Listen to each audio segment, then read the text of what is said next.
Қайырлы күн! Бүгінгі қарастыратын сабағымыз жүйенің әкімшілік модулінде жасалынатын баптаулар. Яғни сіздерге Платонов жүйесіне кіруге рұқсат берілгеннен кейін ең бірінші жүйенің әкімшілік бөлімінде баптаулар орындау керек. Жүйенің әкімшілік бөліміне қосылу үшін өздеріңіздің жүйеге қосылатын адрестеріңізден кейін осы белгіні қойып және де админ сөзін жазасыздар, және де өздеріңіздің логин парольдеріңізді жазып, жүйенің әкімшілік бөліміне қосыласыздар. Жүйенің әкімшілік бөліміне қосылғаннан кейін сол жақта модульдер қарастырылған, немесе сайт картасы арқылы өтулеріңізге болады. Бірінші бөлім ол бізде деректер базасының генерациясы бөлімі. Бұл бөлімде келесі баптаулар қарастырылған. Ең бірінші сіздер модульдер лицензиясы бөлімінен өзіңіздің жоғары оқу орнында қандай модульдер орналасқанын және де оның уақыттарын көре аласыздар, қанша мерзімге берілгенін. Келесі жүйенің лицензиясы бөлімін таңдау арқылы сіздер өздеріңізге қанша білім алушы мен тыңдаушыларға лицензия берілгенін көре аласыздар.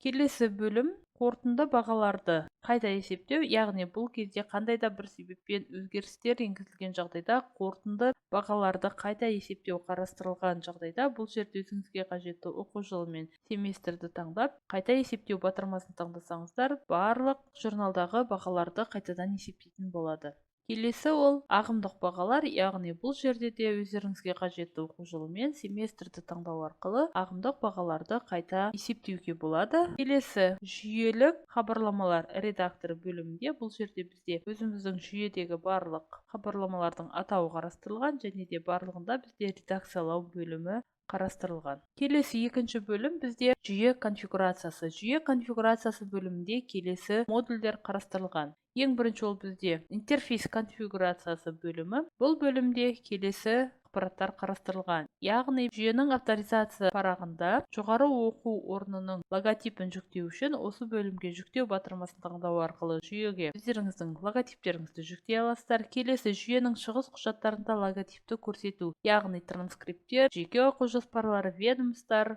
жиынтық ведомостар, яғни жүйеден шығатын барлық құжаттарда қандай логотип көрсетілу керек, сол логотипті жүктей аласыздар. Төменде бізде құжат үлгілері қарастырылған, яғни барлық құжаттар бойынша жүйеге құжат үлгілерін жүктей аласыздар. Бірінші ол бізде бұйрықтар. Бұл жерде біздің бұйрықтарымыздың түрі қарастырылған және де әр бұйрықтар бойынша біз қосу батырмасын таңдау арқылы өзіміздің бұйрығымыздың санатын, яғни категориясын қарастырамыз және де қандай категорияға жазатынын көрсетіп, өзіміздің құжатымыздың үлгісін жүктей аламыз. Келесі бөлім бізде бұйрықтардан үзінді бөлімі, яғни бұл бөлімде біз қосу батырмасын таңдау арқылы қандай да бір бұйрықтардың атауларын толтырамыз және де сол бұйрықтардың үлгісін жүктей аламыз. Яғни Платонов жүйесі арқылы бұйрықтарды үлгі арқылы және де бұйрықтардың көшірмесін үлгі арқылы шығару үшін осы бөлімдерге өзіміздің құжаттарымызды жүктеуімізге болады. Келесі жеке оқу жоспардың үлгілері. Бұл жерде барлық академиялық дәрежелер қарастырылған. Кез келген академиялық дәрежені таңдаймыз және де бұл жерде баспаға басып шығару қандай түрде болу керек, соны таңдаймыз және де бұл жерде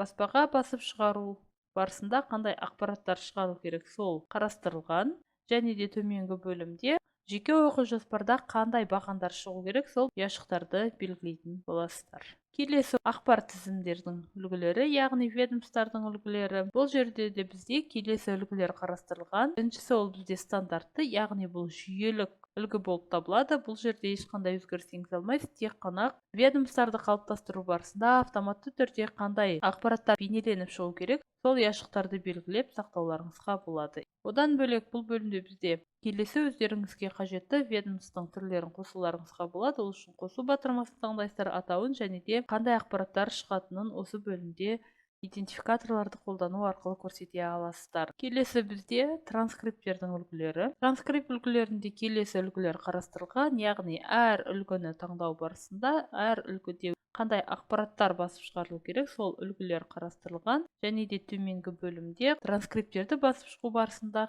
қандай да бір ақпараттар қосымша шығу қажет жағдайда осы ұяшықтарды белгілейсіздер. Ол қосымша оқылған пәндер, білім алушылардың қозғалысы туралы бұйрықтар және де білім алушылардың үлгеріміне қатысты әріптік балдық шкала жүйесін көрсету және де академиялық пән айырмашылығы бөлімін көрсету, яғни өзімізге қажетті бөлімдерді қосамыз. Келесі ол хаттамалар үлгілері. Яғни бұл бөлімде бізде қорытынды аттестациялардың, мемлекеттік аттестациялардың хаттамаларының үлгілері қарастырылған. Өзімізге қажетті хаттаманы таңдау арқылы бұл жерге хаттаманың ақпараты жазылады. Яғни қандай ақпарат шығу керек біздің хаттамаларда, сол осы жерде бейнеленетін болады. Келесі оқу жоспарларын экспорттау үлгілері.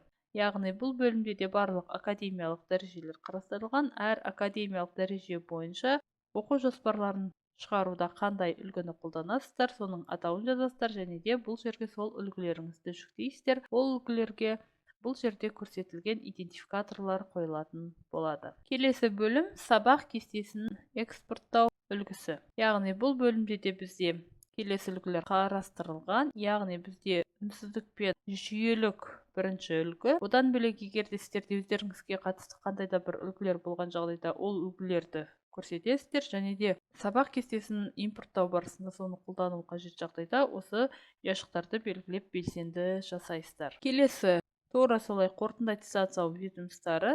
Қорытынды аттестациялау ведомостары қандай үлгіде бейнелену керек, соның үлгілерін бұл жерде көрсетілетін болады.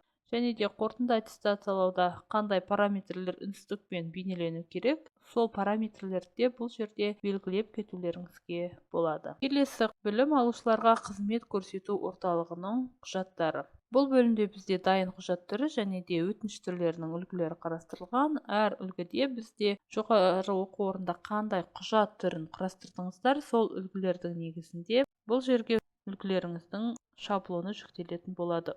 Келесі ішкі құжаттар бөлімі, яғни бұл жерде білім алушылар және де талапкерлер өздері өтінім беру барысында қандай да бір ішкі құжатпен танысу қарастырылған жағдайда, бұл жерде сол құжаттың түрлерін қосу қарастырылған. Келесі бізде ағындық жиынтық ведомостардың үлгілері. Яғни бұл жерде бізде жүйелік 3 түр қарастырылған, әр бөлімде қандай ақпарат шығу керек екені көрсетіледі. Келесі соңғы үлгілер ол бізде академиялық календарды шығару үлгісі. Яғни бұл жерде жүйелік бізде академиялық календарды шығару үлгісі қарастырылған. Бұл жерге өзіміздің құжатымыздың үлгісі жүктелінетін болады. Осымен жүйенің интерфейс баптаулары бөліміндегі баптаулар аяқталды. Келесі бізде анықтамалар редакторы. Яғни анықтамалар редакторы бөлімінде алфавиттік ретпен бізде барлық анықтамалар қарастырылған. Бұл жердегі анықтамалардың орталық анықтамалықтан алынады кейбір ақпараттар, ал кейбір ақпараттарды жоғары оқу орындары өздері қосатын болады. Мысалға, егер де академиялық ұтқырлық бойынша екі вуз арасында меморандум жасалған жағдайда, онда осы жоғары оқу орындары бөліміне сол жоғары оқу орныңызды қосасыздар және де онымен қандай да бір академиялық ұтқырлық бойынша меморандум жасалған болса, соны көрсетіп сақтайсыздар. Яғни бұл анықтамалар бөлімінде оқу процесіне қатысты барлық анықтамалықтар қарастырылған және де жүйені ең алғаш қосқан кезде міндетті түрде бірінші модульдер типі бөлімі қосылады. Яғни бұл жерде қандай модульдер типі қарастырылған және де ол модульдер типінде қандай циклдар қарастырылу керек, сол ұяшықтар белгіленуі қажет. Одан бөлек бұл жерде бізде оқуға түсуге арналған пәндері қарастырылған, Қазақстан Республикасының әскери комитеттері қарастырылған, ғылыми дәрежелер, оқу тілдері қарастырылған, яғни барлық ақпараттар қарастырылған. Осы бөлімде сол ақпараттар қосылатын болады. Келесі бізде тұтынушылардың қызмет әрекеті. Яғни бұл бөлімде қандай да бір іздеу арқылы жасалған өзгерістерді көруге болады. Бұл жүйелік администратор маманына арналған бөлім. Келесі соңғы баптау түрі ол бізде қосымша баптаулар түрі. Бұл бөлімде келесі баптаулар қарастырылған. Ең бірінші ол берілімдерді басқару. Яғни бұл бөлімде келесі баптау түрлері қарастырылған. Ең бірінші бізде жалпы баптаулар, яғни жалпы баптаулар бөлімінде келесі өзімізге қажетті барлық ұяшықтарды белгілейміз. Келесі жиынтық ведомостарының баптаулары, яғни жиынтық ведомствосында қандай ақпараттар шығу керек, соларды көрсетеміз. Келесі дипломдық жұмыс, яғни дипломдық жұмыста келесі баптаулар қарастырылған. Яғни қандай айлар бойынша дипломдық жұмыстардың жобалардың дайындалуы қарастырылады. Яғни бұл ұяшықты көрсету арқылы айларды көрсетеміз, қандай айларда. Келесі дипломдық жұмыстың тақырыбының бірыңғайлығы, яғни бір дипломдық тақырып бір-бірімен қайталанбас үшін осы ұяшықты белгілейміз. және де қанша жыл ішінде дипломдық жұмыстың тақырыптары қайталанбау керек, сол жылды көрсетеміз. Келесі басқа баптаулар, яғни бұл бөлімде келесі баптаулар қарастырылған. Өзімізге қажетті баптауларды орындаймыз. Келесі ескертпе бөлімі, яғни ескертпе бөлімінде келесі ақпараттар қарастырылған. Ол академиялық ағымдарда сабақ кестесінен пәннің алынғандығы туралы хабарламаны жіберу, қорытынды бағалар журналының көрсету туралы ақпарат көрсету, және де шетел азаматтары үшін тіркелу уақытының аяқталғаны туралы ақпарат, және де ол қанша күн қалғанда ақпарат жіберілу керек, сол күнді көрсетеміз. Және де егер де сіздерде 1С бухгалтерия модулімен интеграция болған жағдайда білім алушыларға қаржылық қарызы туралы хабарламаны жіберу, және де қарызы бар хабарламаны емтихан сессиясы басталғанға дейін неше күн бұрын жіберілу керек, сол күнді көрсетеміз. Келесі жүйе хабарламасы және тапсырма бөлімі. Бұл бөлімде келесі ақпараттар қарастырылған, яғни білім алушыға тапсырманы орындау бойынша қанша күн қалғанда ескертпе жіберу, яғни тағайындалған тапсырманы қанша күнде орындап біту керек, сол бойынша күнді көрсетеміз. Келесі академиялық ағында оқытушы ауысқан жағдайда автоматты түрде иесін өзгерту. Келесі тағайындалған тапсырманың орындалуына қарамастан білім алушыларды бір академиялық ағыннан екінші академиялық ағынға ауыстыруға рұқсат берсек, осы ұяшықты белгілейміз. Келесі баға қою қарастырылған тапсырмаларды тағайындауға рұқсат.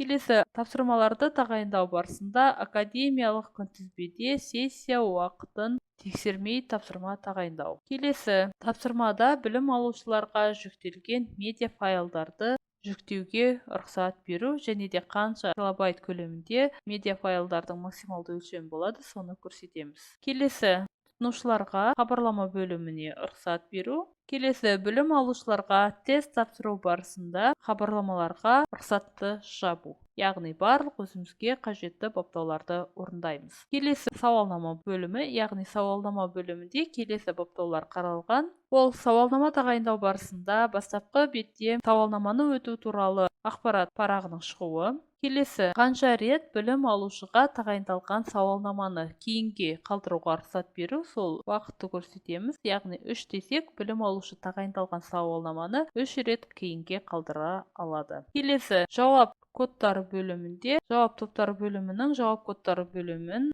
міндетті қылу. Келесі тағайындалған сауалнамада ол сауалнаманың өткізілуінің мақсаты туралы ақпарат шығару бөлімі. Келесі бізде логин және құпия сөздерді генерациялау бөлімі. Яғни бұл бөлімде келесі баптаулар қарастырылған. Ол бізде авторизация параметрлерін көрсету. Келесі білім алушыларға, қызметкерлерге, оқытушыларға құпия сөздері мен логиндерді генерация жасауға рұқсат беру. Келесі қызметкерлердің жеке карточкасында авторизация бөлімін көрсету. Келесі жеке деректерге рұқсат. Яғни бұл бөлімде білім алушылар және де қызметкерлер мен оқытушылар бөлімі қарастырылған. Яғни білім алушылар үшін қандай бөлімдерді білім алушыларға толтыруға, редакциялауға, жасауға рұқсат береміз, сол бөлімдерді таңдап, және де қай бөлімдерге өзгерістер енгізе алады, сол ұяшықтарды белгілейміз. Келесі қызметкерлер бөлімінде де келесі бөлімдерге оқытушылар және де қызметкерлер өздігінен редакция жасауға рұқсат берсек, ұяшықтарды белгілеп баптауларымызды сақтаймыз.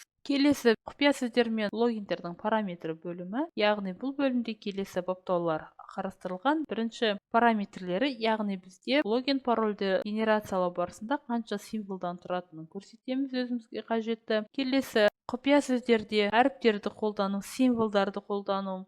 Келесі корпоративті почтаны домен қолдануға рұқсат береміз. Келесі қолданушылардың авторизацияға параметрлері, яғни бұл жерде бізде бұғатталған жағдайда қанша рет бұғатталуға түсу, және де қанша уақыттан кейін ол бұғатталу шешілу керек, сол уақыттарды көрсетеміз. Келесі жүйеге авторизация жасау барысында қандай құпия сөздерді және қандай параметрлерді қолданамыз. Яғни бұл жерде логин және құпия сөз, логин, құпия сөз және жеке сәйкестендіру номері, немесе жеке сәйкестендіру номері және де құпия сөз, немесе құпия сөз ретінде логин немесе жеке сәйкестендіру номерін қарастыру, немесе жүйеге білім алушыларға ECC арқылы кіруге рұқсат берсек, осы ұяшықты белгілейміз. Одан бөлек, егер де сіздің жоғары оқу орнында жүйеге оқудан шығарылған және де бітірген білім алушылардың кіруіне рұқсат модулі бар болған жағдайда, онда осы ұяшықты белгілейміз. Келесі, егер де флюорографияның уақыты біткен жағдайда жүйеге кіруге рұқсат бермесек, осы ұяшықты көрсетеміз. Келесі, қорытынды аттестация барысында қаржылай қарызы бар білім алушыларға жүйеге кіруге рұқсат бермесек, осы